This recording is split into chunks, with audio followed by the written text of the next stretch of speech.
What's good, YouTube? So I showed you a little bit of the sneakers that I play in, or all of them, or a lot of them. This one's going to be on the Lebron 20. This is a phenomenal basketball shoe. Now I'm going to talk about different things. So from bottom to the top, because I think the bottom is the most important part of the shoe.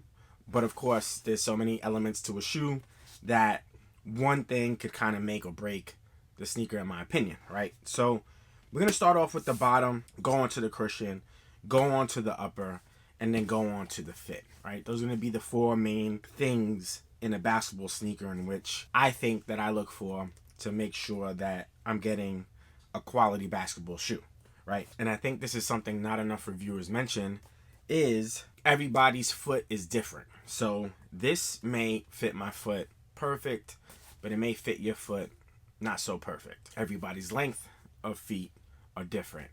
Everybody's width of feet are different. Everybody's arch is different. Everybody's playing style is different.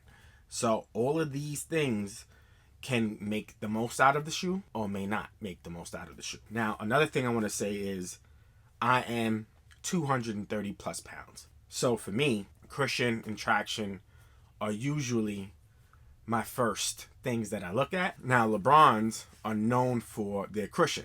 So I've been playing in LeBrons for quite some time. Even as back as the LeBron 15, which was a great basketball sneaker, had tons of cushion, especially if you played outdoors. So I typically like to stay with the LeBron. Jordans now have become very well made and have ton of responsive cushion. So now Jordans are highly cushioned, which are amazing. Like the Jordan 37 here has a shitload of cushion, very explosive, very bouncy. This sneaker is actually more bouncy than the LeBron. All in all, guy my size, I need cushion, right? After I finish playing basketball, I don't want to walk around limping or hurt or whatever the case may be, because my knees just couldn't take the pressure of, jumping up and down, running up and down, etc. So I say that to say LeBrons are definitely made for a bigger guy. We see Anthony Davis playing these. We see LeBron playing these. They do a great job as far as that. All right, let's get back to the shoe. So the traction, I mentioned it in my previous video. The traction was okay. Now, I play in the most dustiest court possible, so I don't think I'm getting the most out of the traction in any of these shoes. Now, I will say the KD 15 and the Giannis Freak 4 had been the best traction shoes that I played in so far. I don't know why. I don't know if those shoes are just really that good in traction, or the way the traction pattern is, they don't pick up as much dust. But this picked up a little bit of dust, but for the most part, it's not so bad. So again, it's really hard to gauge the traction when you play in such a dusty indoor court. We tried to sweep off the court before we play. That could only do so much. And then we get to the cushion. Now, this is one of the best cushion setups right now, right? So we have a 4-foot large zoom unit, but it's top loaded. And then you have Cushlon throughout the shoe, which is not caged, which is incredible. And then you have a zoom heel unit, which is bottom loaded. So there's Cushlon on top, and then you have a big zoom unit on the bottom. So top loaded zoom, Cushlon throughout, and then bottom loaded zoom, Cushlon on top. The Cushlon is not caged. You could actually see the ripples within the Cushlon. Now, I will say this about Cushlon. It's a great impact protection cushion. So your knees will feel great. But for somebody my size, I put a lot of pressure on these shoes. So the compression of Cushlon, it gives in a little bit too much. My foot sinks into this shoe, and for me personally, you could feel slight stability issues. You could feel my foot kind of moving within the shoe, and that can lead to some sort of issues later on. LeBron James just had foot soreness playing in these, and I could see why, especially because his sneaker line's not used to having Cushlon. We've seen this setup before. So the KD 14 has a zoom Strobel unit with Cushlon underneath. And I felt the same scenario with that. It became a little bit too mushy of a cushion setup. This is the same thing. This is something I feel in the LeBron 20 as well. This is just me personally. Somebody who's light may not be able to compress the cushion, and they have a different experience. But for me personally, that's the experience I got. Now, the KD 15 also has the same setup, except it's a Zoom Strobel full-length unit on the top, right? And then it's a Cushlon midsole as well. But they changed the density on this Cushlon, on the KD 15.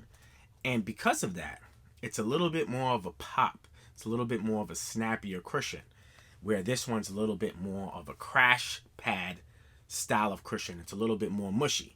So, same setup, virtually, but two different responses.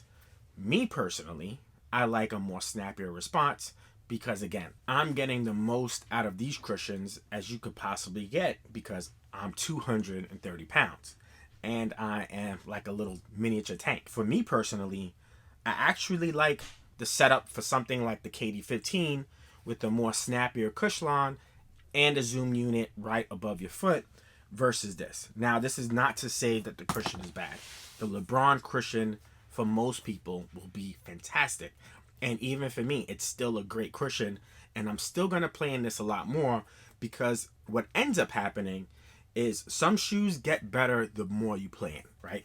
So this shoe, for example, the traction may get better the more I play in. The cushion may get better the more I play in. So I still want to give this a chance. It's not like it's a terrible shoe. It's a phenomenal shoe. It's just for the cushion, I noticed that it's a little bit more mushy than I wanted. Maybe because the zoom and the heel is bottom loaded. The forefoot was just fine. Cushion, I would say, is 9 out of 10.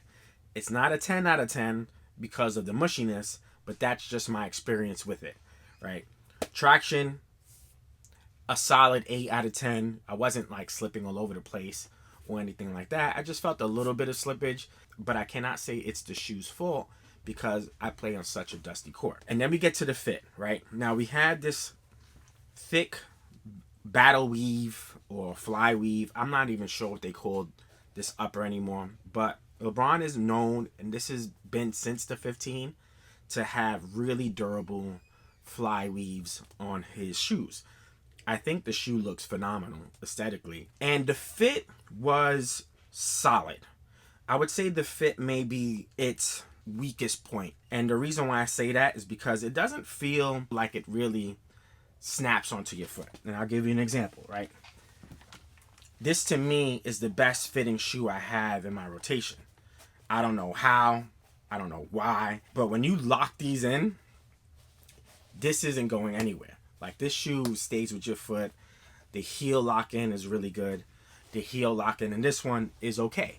It's not the best, but it's not the worst. And again, maybe with more time, the lockdown will get better and better because that happened for me for the KD 15s. At first, when I put these on, there was a little bit of heel slippage in the right foot. But after a while, the fit became better and better the more I played in them. So again, I had to give these another run just to make sure that the fit isn't too sloppy. It's not a sloppy fit. Like, if you went and played in these, you're going to have a really good time. Maybe one more eyelet would have been a little bit more essential so it could lock me in a little bit more. But the lock-in didn't feel bad, but I've been in better shoes that had me locked in a little bit more secure. I will say that. If we're talking about lock-in, this is 8 out of 10, only because I have shoes that locked your foot in a little bit better. So the fit is about an 8. And then the upper materials, really nice. These felt broken in right away. I didn't have pins and needles when I played in these. They are some shoes that I do have pins and needles in. We'll talk about that when I review those shoes. But these break in really nicely because the upper is so forgiving. It's this nice fly knit upper, weaved upper. So dope on that end. Now, the shoe, definitely a dope sneaker. I highly recommend, if you guys are playing basketball, especially if you're my age, man.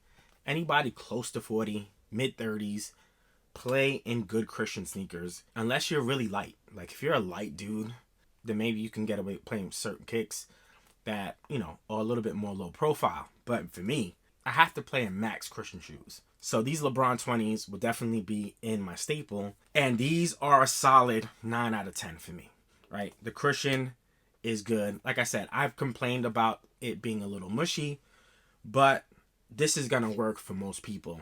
That's just my personal preference. Traction is good. Upper felt great. This was a great shoe. I can't wait to play in it again, because I will. So, dope sneaker. LeBron 20. I give it a 9 out of 10. I think if it tweaked a little bit more on the lockdown, and again, my lockdown may be different than yours, so that just may be my personal experience with it.